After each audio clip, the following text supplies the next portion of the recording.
We have a very exciting topic to discuss today, and that is email management. And I know maybe you're like, oh, no, I don't know that it's exciting. I kind of get nerdy about email. I love seeing other people's systems on how they get to that coveted inbox zero. I have refined my own system over the years, and in fact, I just recently did a little bit of an overhaul to my system to make it work a little bit more efficiently. Email is one of those things that can just get out of control so quickly. And I know there's like two types of people in this world. There's ones where like they cannot stand to have thousands and thousands of unread emails in their inbox, and others who just don't really care. It doesn't affect them. I'm the type of person where it's like, if there's emails in there, I am stressed out. If it's out of control, my entire life feels out of control. So the system that I'm going to share with you today, we're going to talk about like different folders and organization structure, how to process your inbox more efficiently so that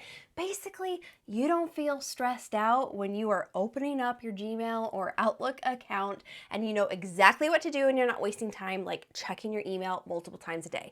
Before this system, I would no joke spend about 10 to 20 times just like scrolling through my email, not making decisions about it, checking, who's messaged me, it's sort of like that dopamine hit, like when you get into Instagram and you're checking the notifications, but there's really no point to checking your email if you're not going to actually sit down and do something with it.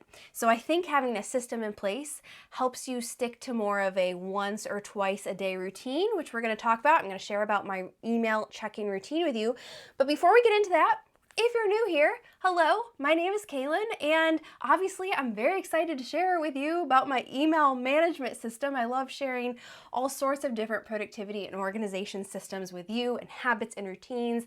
And we also talk a lot about Notion, which is my favorite digital organization app. So if that's something that resonates with you, make sure you subscribe. Before we dig in, I want to do a little bit of housekeeping first. So I am going to be just using the Gmail app here, the Gmail software, because that is what I'm used to. That is what I love. If you have Outlook, you can do the same exact thing by following my processing system and also having the different folders or labels. The other thing I want to share in full disclosure is that I do have an assistant who checks through my email and who follows my system. Now, I still go into my email. I'm still responding to a lot of things. I'm still taking action on a lot of things. And on the weekends, sometimes I'm doing the whole processing system and using the folders. But this system that I have set up is what she is using and communicating with me. So I am going to share at the end more of our process on how we work on email together and what the workflow looks like in case you're a small business owner and you want to farm out the email as well, because it is a lifesaver. The last reminder is to put this project, this email organization project, on your calendar. Set a 1 to 2 hour time chunk, like time block on your calendar to be able to do this, to be able to follow the structure that I am about to share with you, to be able to set up the organization folders, to be able to process your email and make it fun. Pop some popcorn, get some hot cocoa or hot cider. We're coming into the Christmas season. Put on a Hallmark movie. You don't have to pay attention to those anyway because it's like follows the same exact structure, but it's just something in the background. So make a date with yourself to process your email, and I promise it's not going to be as overwhelming or as boring. Now comes the fun part. We get to set up our folder structure in our email account. Again, you can do this in Outlook or in Gmail, and we get to color code, which is just very exciting. But one caveat that I want to share is that you do not need to have folders for every single topic of every type of email that you have. And that is because Gmail specifically, I don't know about Outlook, I assume it's fine. They usually have a very robust search system. So as an example, I would not create a folder for receipts because it's not like you're going to go into the receipts folder and start looking for a specific receipt. You would type in whatever receipt you were looking for in terms of what store you purchased from or online website that you purchased from or bill that you had. You would search for that and it would come up immediately. So the folders that I'm talking about creating are things that require an action from you, or they're for quick reference. So that means you don't need to search through a whole bunch of emails to find what you need. You just need to reference a few emails in that folder, and that's gonna make sense as we go through these folders and I share which are action-based and which are reference-based. There are 6 folders that I think everyone needs, and then 2 that are optional and more specific to my life or how I want to organize my inbox, or even I would say like a content creator or a small business owner. So 6 you need, 2 that are kind of optional. The first one is a needs response folder. This is an action folder, and so I just go through my email, or my assistant goes through my email and sees what do I need to personally respond to, what needs a reply. So like here, YouTube comment. Try to respond to everyone's YouTube comments. So I click on that, I say move to needs response, it pops it into that folder. And then I can tackle that folder in batches. So I can go in here and I'm kind of in that same task batching mode. Like my brain doesn't have to switch to be able to like, okay, I need to actually pay this bill, I need to respond to this email. Like that's why we get so overwhelmed with email, is because we're trying to process different emails one right after another. And that's when you often find yourself like really distracted and scattered. So by putting them into these folders and then tackling just that folder, you're gonna be in the same brain space, and it's gonna be a lot easier to be able to just get those things done. So when I go in and check my email, I will just go in and respond to all of those. The next folder is a take action folder. These are emails that don't need a reply from me, but they need some sort of action. So I'm gonna go in here and see what's already in here. So I've got a podcast, a private podcast that I need to like add to my podcast feed. I need to update some billing information in my Vimeo account. I need to check my rabbit's expiring prescription. So these are all things that require action. Again, after I do all the responses, then I can go into the action folder and just take those actions really quickly. The third folder is a coupons and promo folder. If you are getting a ton of store emails or coupons and you actually want those things, if you don't, unsubscribe, get them out of there, clear them out. But if you want those things, then put them in the coupon and promos folder, because that's gonna get them out of your inbox and into a folder that this is a quick reference folder. This is what I'm talking about when I say quick reference. These are all the coupons that have not expired that I can still use. So when I'm at the store or I am searching online for something, I'm, shopping at Promptly Journals, for example, I've got 10% off in order to use here. And then occasionally I will go through and see what has expired and just delete them and get them out of there. But coupons and promos, it's so nice to just be able to, just file all your store emails, coupons that you get, random offers, throw them in the coupons and promos folder, get them out of your main inbox. The next one is online orders. So I don't keep receipts of every single online order that I have done. I mean, I archive them so I can find them somewhere in my Gmail inbox. But what I do in the online order folder is I keep any orders that I have ordered and not yet received, or it's like it's not shipped, so it's out there. I don't want to forget that I've done that. I don't want to forget that I have something coming, especially traveling in an RV. I need to make sure that I don't actually leave the town where I'm getting things shipped to, because that would be a major problem. I also put in return requests in here. So I have a return request for a brand, and I'm making sure that I'm checking my account and seeing that that money has come into my account before I'm just archiving that email. So like I have received this order already. I'm actually wearing the sweater. It's really nice, by the way. And I'm going to just get rid of this tag or this label, and it will take it out of that folder. So I just go through occasionally, see what I've got here, see what returns I have received money back for, and yeah, that's pretty much it. Online orders. Travel plans, I'm sure we all have like weekend getaways and vacations that we plan. For me, I'm often booking campgrounds or, activities and excursions while we're traveling on the road. So anything that I have booked but not done or not stayed at, in particular a campground, I've got a state park here, then I just keep that in this folder so I can reference that information quickly. Because when I am checking in at a campground, I don't want to just be like searching my email or trying to remember or spending time typing in to find the confirmation number. I can just click on travel plans and see, okay, these are the outstanding things that I have booked related to travel. You could throw flights in there as well. And then when you're done, you just archive them, remove the label. The to read folder, this is where all of my newsletter subscriptions go into. But anything that's something I want to read, an article, newsletter, etc., I just throw into the to read folder. And then I have a specific time where maybe I'm eating my lunch and I'm scrolling through and I'm just picking a couple things that I want to read about and then deleting them, or I just keep them in that folder if I want to save it. Or weekends are another good one where I'm just sitting and eating my breakfast. It's a leisurely morning and I can go through and read some of my favorite newsletters. So that's where all of that goes, so it doesn't have to clutter up my main inbox. The remaining 2 folders, these are ones that are more specific to what I do.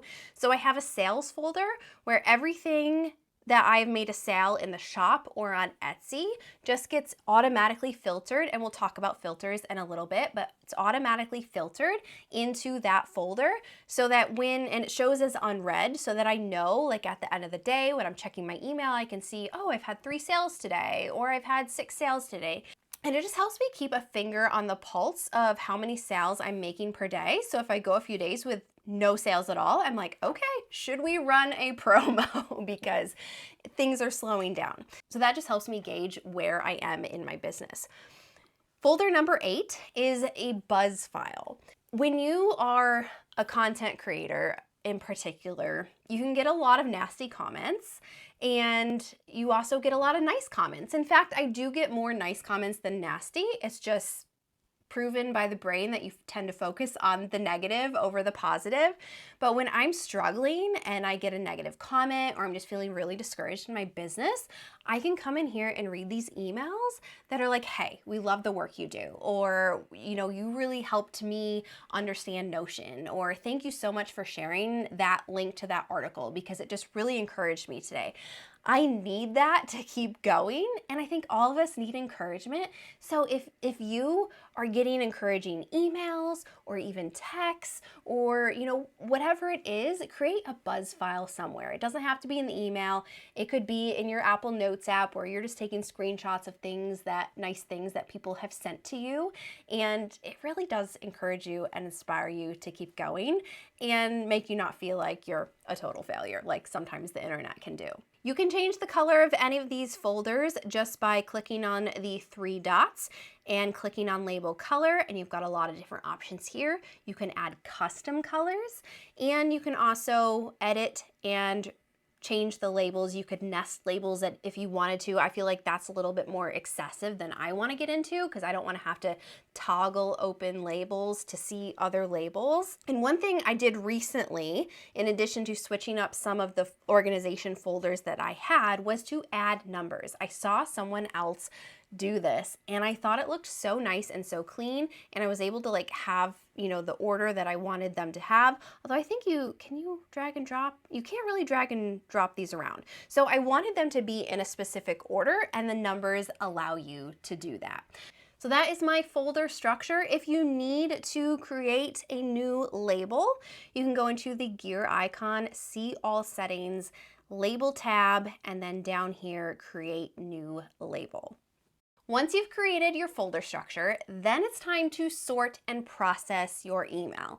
And this is going to take probably a lot of time up front, which is why I want you to put it on the calendar and put a movie on the background or listen to music or do whatever you need to romanticize it and make it a little bit better. But your goal eventually is to do it once or twice a day. We're going to get to that point. You just kind of have to go through the beginning process and sorting and organizing them into the folders. But what I want you to think about while you're doing this is to view your inbox as a processing center.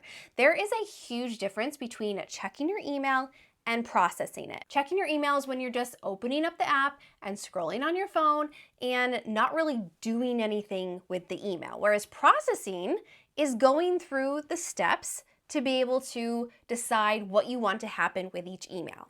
And there's 5 different steps that you can take. So you can delete the email, you can unsubscribe and then delete the email, which you probably should do with a lot of emails coming in to kind of cut down the flow of all that extra stuff.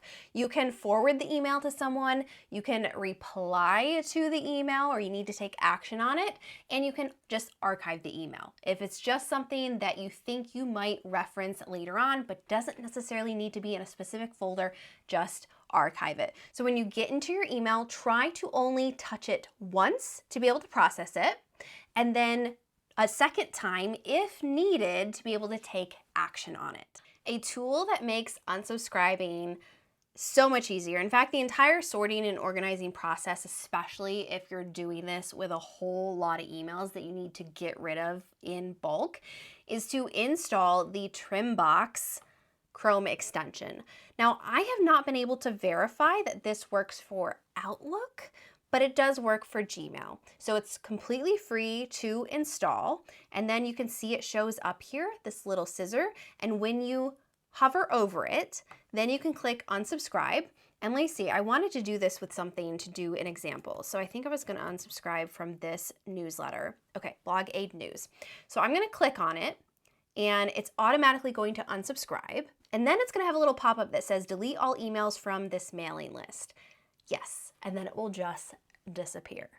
It deleted 23 emails. So that's like a super easy way to unsubscribe and also bulk delete emails that you just don't need anymore and don't want in your inbox.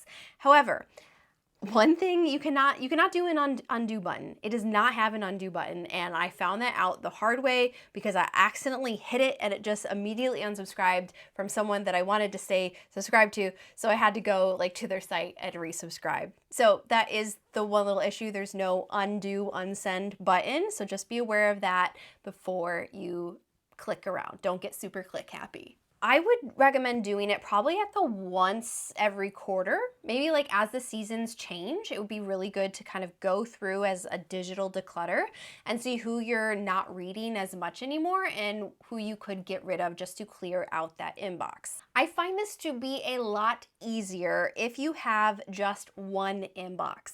I know that I don't know how many years ago that Gmail added the 3 different tabs, the social tab and the promotion tab, and it was kind of trying to help you organize your inbox, and I just don't think, I'm not a fan.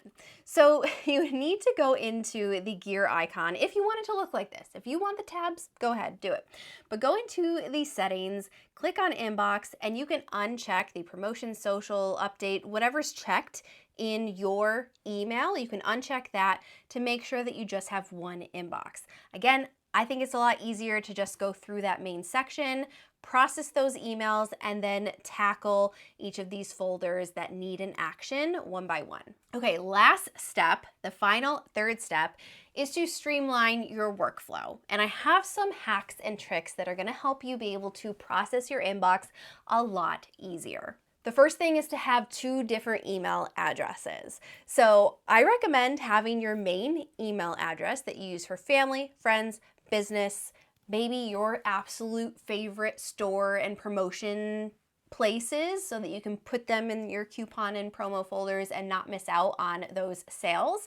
But then I recommend having a sort of junk email that you don't care about how it's organized. It's basically just to give to the cashier when they're like, what's your email address? And you don't know that you really want promos and you don't know how to say no. And so you can just give them another email that you check maybe once a month. The other reason why I have this email is because sometimes I want some sort of freebie or download from a content creator, and I'm not sure that I'm fully invested in their brand yet, and I want to make sure that I can check out a few of their emails before I decide that they are allowed in my main priority inbox. So if I just want the freebie, I will use that other email address just to get it. I have other things sent there that I don't want cluttering up my main email, like the BookBub daily deals, which I don't check every single day. Like I said, I think I go in that inbox once a week just to skim and see what's happening, see what catches my eye. I don't worry about deleting a whole bunch of things. I don't worry about the number of emails that are piling up. It's just specifically a junk sort of inbox. And I think that will really help cut down on the emails that you are trying to process in your main inbox. Another couple of ways to streamline your workflow is to enable, if you haven't already, the send and archive function on Gmail. So we can go into settings, and under general, you can see show send and archive button in reply. It is so nice to send a reply and just have it immediately go in archive. Because otherwise you would hit send, it would reply, and then the email would stay in your inbox. So that's just something so simple that's going to improve your workflow. The other thing is filters. So you can set up filters to automatically say emails from this email address, make sure they skip the inbox and go in this folder. That is what I have done for the coupons and promos. I try to put all the store emails just to skip the inbox, go in that folder. I also do it for my to read folder. This one has like a whole bunch of emails that the newsletters that I'm subscribed to, I have them on a filter so that they can just go straight to the to read folder. I do it with the sales emails. So it's less processing in this main inbox, which is just gonna make your life so much easier. So you can go into settings for that as well and go into filters, and you can see, look at all these filters that I have. So many filters. And sometimes I add a filter if I've unsubscribed from something and they keep sending it. Like, why do people do that? So I just delete it. I think I have something here that's like, yeah, matches, whatever this email or place was, just delete it because I don't want those emails. Stop sending them to me. So anyway, I got a little off topic. To create a filter, let's go down to the bottom, all the way to the bottom. And here it says create new filter. And that's where you can say it's from this specific person, or it has the subject line. I've used the subject line for the sales, like if it has Etsy sale or Etsy something in it or Shopify something in it, it goes directly into my sales folder. And then you can say, create the filter and after you've done all of that criteria. So super easy and super, super helpful. Canned responses, another way that you can streamline your workflow. These ones they're not super intuitive in Gmail. I'm kind of not like thrilled about it, but let's just go into a reply, because this is where you can create your canned responses. So these are common responses that you have to emails that are maybe like if you do own a small business and you get the same question over and over again, you can set up a canned response. So it's just the 3 dots here. And actually, they're not called canned responses anymore. They're called templates. So you can click on that. You can see all the templates that I have. You could delete a template. You can write a new email and then click save draft as template. You can overwrite a specific template or save it as a new template and give it a whole new name. Again, not super intuitive. I think if I did this all over again, maybe I would have something in Notion that was just like a copy and paste, but I haven't taken the time to do that. So that is an option there that will save you a bit of time. And the last thing I will say about your workflow is to set aside a specific time to check your email. So I briefly mentioned before, like a startup and shutdown routine. That is what I have on my Morgan calendar. Let's show it here. I've got emails in Notion. That's my startup routine. And then down here, I don't have it on Friday because Fridays are a little funny to me, because I actually have like a Friday shutdown routine. But over here on Monday, you can see that I have emails and Notion here on the 4 to 5 p.m. section. So those are the 2 times that I'm checking email. And I do find that it is so helpful to stay on your calendar when you're going to do it, because then you almost have permission, like not to check your email into those times. It's like, I don't need to. I have time set aside on my calendar to do that process. And so you don't have to waste time, again, just checking the email and not actually responding to it. Now, if you don't think you're ever going to have an assistant who helps you with email, you can jump out and skip this section, because I'm going to go in how I work with this email system with my assistant. And I've mentioned a few things before, like she'll put things in folders for me, but how does one get started with an assistant? Because every single email maybe how do you manage it? How do you tell them, oh, do this for this email and do this for this email? Like, where do you keep that information? What happens if they have questions or they need clarification on an email? So here's what we do. In Notion, I have a section called email management. And so here is where I have some different email management rules, like rules in quote unquote. They're guidelines basically on, you get this type of email, here's the action we're going to take. So here's something, example, I have them, separated out into different tabs in this Notion database for some affiliates. If I've been accepted into a new affiliate program and this description just says what the email is, why we might be receiving the email, here's the action. Create a new page in our affiliate program database. So add them there, put the commission structure, the login link, everything like that, and then put it into the folder take action, because sometimes there's something I need to do to be able to get my affiliate links, or I just need to kind of, log in and grab some of that information. So that's what I have: the name, the description, the action, and then the folder if that happens. Over here under like Notion, so if I have, if there's a nerdy about Notion community question, which is my Notion community, there's questions that maybe she can't answer by, checking the Notion FAQ section, then she can move to the folder needs response. So every time that we have something come up where she has a question and it's something that I may see down the road again, it's not like a one-off thing, we will put it into this database with instructions on what to do. And it's just such an easy way to be able to reference that. If there are things though that still need a question, it's like a very random request or something that we have not come across before, then we use the Save to Notion Chrome extension to clip the email. So here's where that extension is. It's free. It's very easy to set up. This is what it looks like in my Chrome browser. And then when I click that, so let's just do an example. So we'll go over here to Notion's biggest update ever. Yeah, they just launched like a huge announcement. I still have to go through all of those, and maybe we'll tackle that in another video. But I'm going to click that extension. And if you didn't have this set up already, you would have to say add new form, connect it to your specific database in Notion. But I have it going into our emails database, and then she can adjust the title, making sure that the content is actually the content of the email.